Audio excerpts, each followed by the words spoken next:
goal is to encourage new ways of looking at daily habits through facilitating thinking, reaction, discussion, debate, and deliberation in public spaces. I underline the deliberation in public spaces, and thus stimulating creative invention. In this sense, artists together with educationists and other actors in society, in this sense, help to create a more responsible society that is able to see how its action affects others, one which is more confident at imagining new and concrete methods to address this problem. This is a process which will give birth to more sustainable societies that are sensitive to the environment around. So I want to just would like your attention to go to certain points which are happening and which can happen also in this whole process. Creativity is the key to finding effective solution to complex issues, and it is through arts and artists that society can gain the new perspective that build the capacity for change. Number two, the arts can play a part in making each and every individual personally responsible for his or her action through inspiring dialogue, through negotiating conversation, through enhancing the human dimension, through igniting the imagination.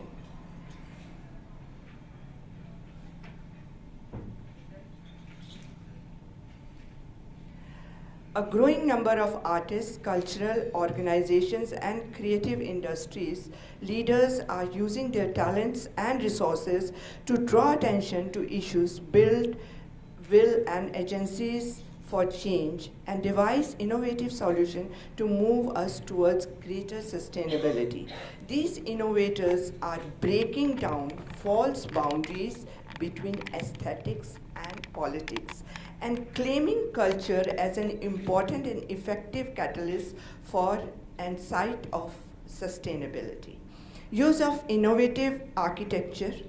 This is very important. Use of innovative architecture which is environmental friendly, integrating it with the urbanization which could support environment, a cost-effective availability of these designs so that they can be mass produced.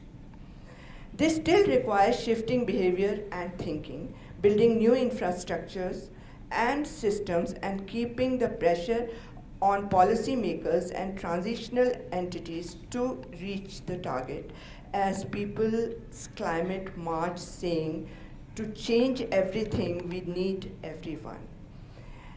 There is a growing recognition by many within the environmental movement and other concerned sectors that art and culture has a specific function to play as particle accelerator of this shift through its ability to reach people on the level of emotions and belief, provide new ways of seeing problems, and develop creative solutions. The call for change in the way we live raises many questions. Some general ones are, how is this change possible without cultural change? And when we talk of cultural change, we talk of arts. How can we gain deeper understanding of climate change by analyzing it in a transdisciplinary approach? How have artists from different fields respond or have responded to climate change and to sustainability issue? And how can change and collaboration between East and West, between Asian and European culture, bring additional value to the creation of more sustainable societies? So these are the questions that we have to ponder upon, think about, and then there are certain specific questions regarding this, and I'll just come to that. What kind of arts-based sustainability projects break through social norms and cultural narratives to inspire lasting behavior change. So we have to be more innovative to bring out art projects which can make this happen. How can cutting-edge sustainability architectural designs become more accessible, affordable, and widely produced? Can art's ability to illuminate complexities and visually communicate the deep importance of natural system promote climate awareness and sustainable value, particularly among young people? A creative industry grow more numerous and more prominent, how can this sector influence consumer attitude and behavior? This is important. Promote sourcing methods that build responsible global citizenship. How can more cities, their political leaders, business enterprises, and citizens alike be convinced to embrace artists and the creative sector as essential allies in building sustainable communities? As you mentioned, it's always hard to convince people that art can play a very important role in this.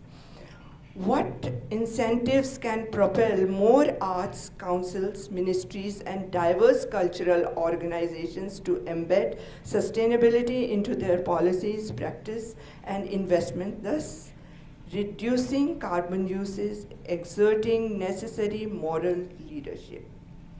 Now, I would while working on this project and understanding it, certain works of some artists impressed me, and I would like to take names of. There is one filmmaker from Cambodia, that is Kalini Ma'am. Then what she did, she took a group of halfway around the world to Cambodia, where she has been using filmmaking as a way to help traditional village fight deforestation and displacement. As a new hydroelectric dam is constructed, Ma'am movingly recounted her own family story of displacement. She's Kalini, Kalyanee, Ma'am. Ma'am moving recounted her own family story of displacement, sent into exile during Khmer Rouge regime, and her personal research to find where I belong. It actually is very important to get to your roots. When you talk about environmental change, you have to understand your own roots. So maybe this was her own search, which was also related to the environmental change. This search to understand her own identity, she says that, led her back to her homeland, where she filmed her documentary, The Fire and the Bird Nest in Remote Valley in Cambodia. These are Cardamom Mountains. There she met Reem Sev C, Reemsavsee, a young mother who is the subject of that film. She doesn't grapple with identity or seek belonging, said Ma'am, because she has never been displaced. This made me realize that, she says, this made me realize that most of us are displaced exiles in a sense, because we are disconnected from nature. I again underline that we are disconnected from nature, our own selves, and thereby, the outer nature we see.